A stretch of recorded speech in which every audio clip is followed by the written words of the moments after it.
Salut tout le monde, très urgent et très chaud.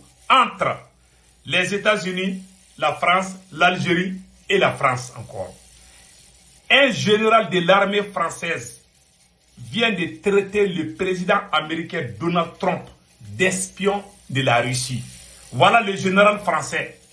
C'est un général de l'armée française qui a manqué du respect au président américain. Après, je vais vous montrer ça. La deuxième nouvelle, la France menace de sanctionner, d'interdire le sol français à certains responsables algériens.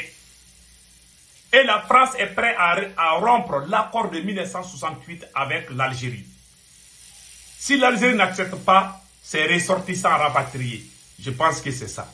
Donc allons-y avec la première nouvelle. Je vous parle aujourd'hui, jeudi 27 février 2025. Allons-y avec la première nouvelle. C'est impressionnant. Voilà. Trump, voilà. Un général français traite Trump d'un agent de Poutine. Écoutons-le. Mon général, comment est-ce que vous expliquez une telle sévérité? Il a déjà dit Zelensky dictateur, il a déjà dit OTAN, il faut qu'ils oublient. On a l'impression non seulement qu'il est dur avec l'Ukraine, mais qu'il en joue, qu'il surjoue ça. Alors, la première hypothèse, c'est qu'il déteste Zelensky à titre personnel. Là, on n'y peut rien, c'est hormonal. Voilà. Je pense que sa transpiration change d'odeur quand il a Zelensky dans la pièce, depuis le jour où Zelensky l'a envoyé péter pour l'histoire de son fils, l'histoire de Hunter Biden et d'aider avec une enquête politiquement motivée, d'aider Trump. Donc ça, non. Donc depuis, ça se passe mal.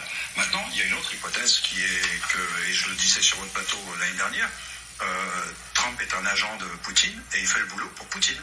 Donc c'est pas Trump. Cette hypothèse, elle existe à vos yeux? Elle existe, oui, d'autant plus qu'il y a...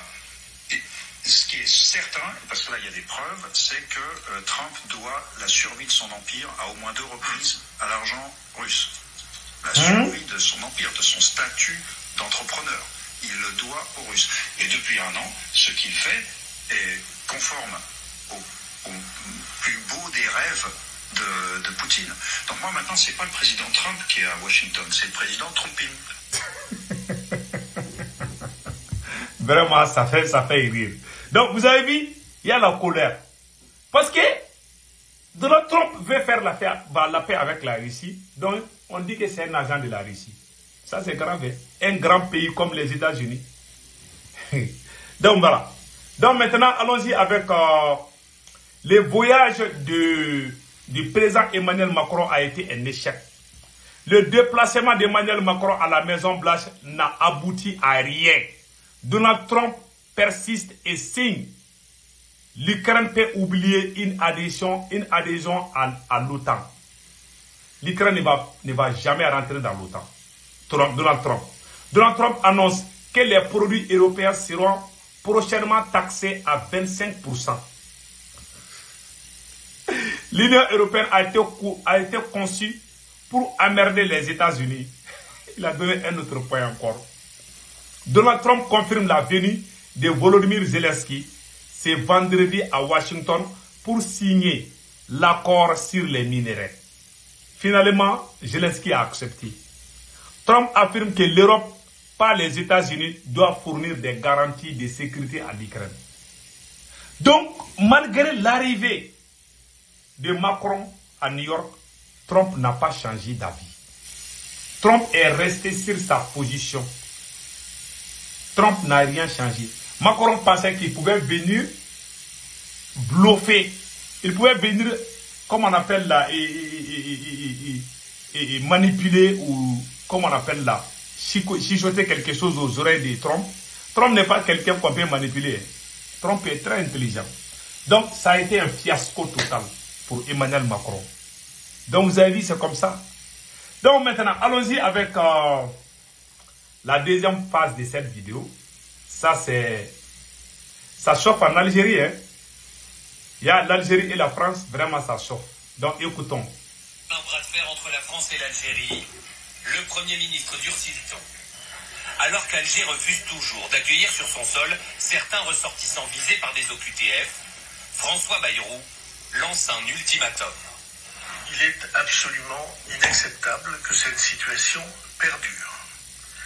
Ce qui signifie que la France va demander au gouvernement algérien que soit réexaminée la totalité des accords et la manière dont ces accords sont exécutés. Un réexamen dans les 6 semaines, sans quoi il menace de rompre les fameux accords de 1968. Voilà. Conclus après la guerre d'Algérie, alors que la France a besoin de main-d'œuvre, ils accordent des avantages de circulation aux Algériens. Par exemple, un Algérien en France depuis 3 ans peut obtenir un titre de séjour pour 10 ans.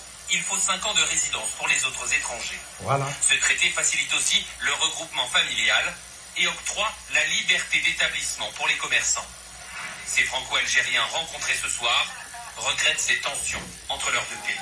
Voilà. C'est lamentable, c'est lamentable. On voit bien que c'est des mesures politiciennes. Ce sera bien d'avoir le dialogue et de communiquer le maximum au lieu de faire des menaces et de remonter les tensions.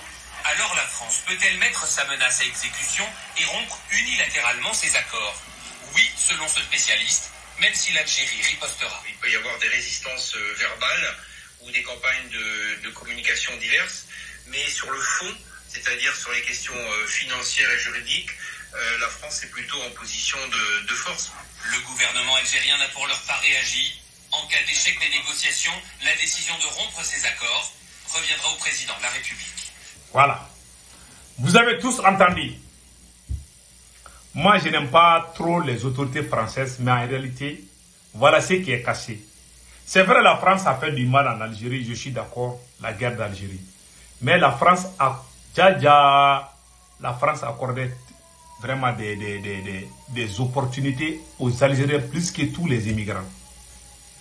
Quand tu es Algérien là, tu te maries avec une Française, si je ne me trompe pas, hein, je peux me tromper, il faut me corriger si je me trompe. J'ai appris que si tu es Algérien, tu maries une citoyenne française ou un citoyen français, ou si tu es Algérien ou Algérienne, un an seulement tu vas avoir la nationalité française. Même si tu n'as pas papier, souvent quand tu viens là, tu as beaucoup de privilèges. Donc la France, pour se racheter, a ouvert une porte aux citoyens algériens. Voilà pourquoi quand vous partez dans les hôpitaux français, vous allez voir beaucoup d'Algériens. Donc, il y a tellement d'Algériens en France que ce n'est pas possible. Zinedine Zidane est un Algérien. Et il y a Karim Benzema, tous ces gens-là. La mère de Mbappé, son père est camerounais, sa mère est algérienne. Voilà, Kylian Mbappé. Sa mère est algérienne. Il y a tellement de mixages. Donc, quand vous voyez toutes ces choses-là, vous allez vous rendre compte que c'est ça. Donc, c'est l'Algérie qui refuse de recevoir. Quand la France veut refouler les citoyens américains et les citoyens algériens, l'Algérie refuse de les accueillir. Donc, la France dit que si l'Algérie ne change pas, d'ici 6 semaines, alors la France va rompre. Si la France rompt ça, là, ça va jouer sur les citoyens, sur la vie des citoyens algériens en France. Donc, pour moi, il faut qu'ils négocient entre eux. Parce que les Algériens ont beaucoup plus d'avantages en France, plus que tous les immigrés. Ça, il faut dire la vérité. Voilà. Si la France ose dire des choses comme ça, parce que la France sait qu'elle a accordé quelque chose en Algérie. Je ne dis pas que la France est bonne. Mais ça, ce côté-là, vraiment, ça c'est bien. Ça, il faut dire la vérité. Donc, mes gars, au revoir.